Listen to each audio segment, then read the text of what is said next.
So Unit 20, Metric Dimensions and Tolerances,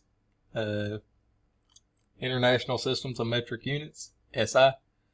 In 1954, the Conference General des Bois de, CGPM, which is responsible for the international metric decisions, adopted the Systematic International des Unités. The abbreviation for the system is simply SI. The SI metric system establishes the meter as a basic measurement of length. Additional length measures are formed by multiplying or dividing the meter by powers of 10. So, length measurements based on the meter. So 1 meter is 1/1000th kilometers, 1 meter is 10 decimeters, 1 meter is 100 centimeters, and 1 meter is 1,000 millimeters. The standard inch measurements of metric drawings are replaced by millimeter dimensions. Figure 20.2, a millimeter is 1/1000th of a meter. Angular dimensions and tolerances remain unchanged in the metric system because degrees, minutes, and seconds are common to both systems of measurements.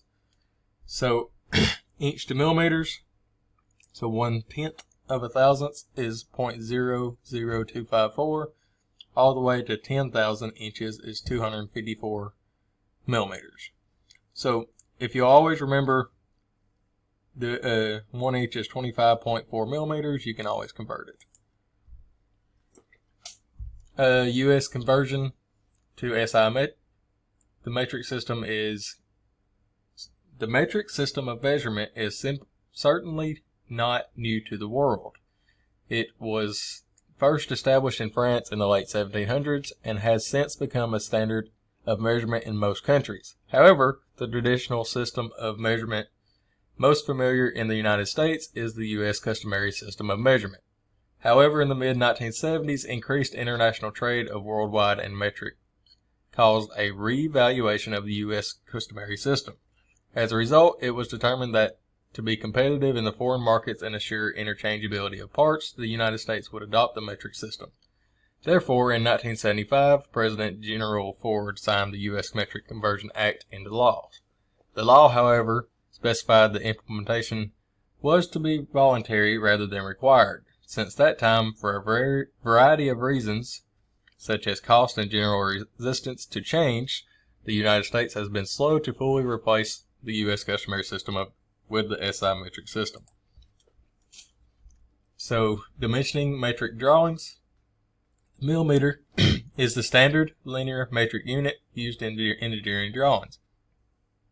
Dimensions may be shown as a whole number or as a number followed by a decimal point with numerals to the right of the decimal to specifying the amount of precision required. Figure 20.3a, millimeters having the value of less than 1 are shown with a decimal point and a 0 to the left of the dimension. Figure 20.3b, dimensions greater than 1 millimeter do not require a 0 to the left of the number. So, whole millimeters is 50, not 50.0. Values less than 1 millimeter, 0.5, not 0.5. Metric drawings should be labeled as metric in the title block area or on a drawing itself in bold letters. Figure 20.4, additionally, a note such as unless other specified, all dimensions are in millimeters may be used. Angular dimensions are shown in degrees or decimal parts of a degree. So it shows here that it's metric and all of these are of course metric. So metric tolerances. Information in the standard tolerance block found in most engineering drawings will be displayed with a standard metric tolerance applied. Tolerance applied to a size or location, dimensions on the drawing usually specified closer control of the dimension. Metric tolerances applied to dimension may be shown bilateral or unilateral. A unilateral tolerance will show a plus or minus simply as 0. Bilateral tolerances are shown in the same way that decimal tolerances are specified. So, unilateral, 0, minus 0.2. 0.5 minus 0, plus or minus 0.2 is bilateral, and plus 5 minus 2 is bilateral also. Dual dimensions. Although most engineering drawings are either decimal or metric, some may specify dimensions using both systems. This is practical called dual dimensioning. Dual dimensions provide a reference when converting from one system to the other. When dual dimensions are used to specify a dimension, brackets should be shown around the secondary unit value. So, 4 inches and 101.6 millimeters. Decimal and millimeter conversion. Decimal dimensions can be converted to millimeters by multiplying the decimal value by 25.4. So 0.75 inches times 25.4 millimeters equals 19.050 millimeters. Dimensions shown in millimeters can be converted to decimals by multiplying the decimal value by 0.03937. So 19.05 millimeters times that number in inches equals 0.750. You could also divide it by 25.4. So 19.05 divided by 25.4 would equal 0.75 inches. So, and here's the actual chart that shows all the conversions. Well, not all of them, but a lot of them. And then here would be your 15 assignment, but we're not doing it. We're going to continue on to Unit 21. So, machining symbols. Objects produced by a casting or forge process often have one or more roughness surfaces that must be finished by machining. To allow for this, the drafter will specify an additional or extra material to the areas where a machine finish is required. Symbols called machining symbols are added to the drawing to show the material is to be removed. A machining symbol is a V-shaped with a long leg on the right side and a short leg on the left side. A short horizontal line extends between the two legs, forming a small triangle, just like this.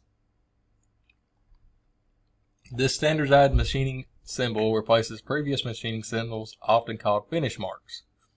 This may still appear on drawings produced prior to the new standard, as shown in Figure 21.2. Older symbols may also include the letter or word specifying the machining process to be used. For example, 21.3 shows an additional of a letter G specifying the grind process is required. So, grind. Alright, placement of machining tools. The machining symbols are placed with the point of the V touching the surface. This can be finished. Figure 21.4. They may also appear on an extension line or a leader line when this is convenient.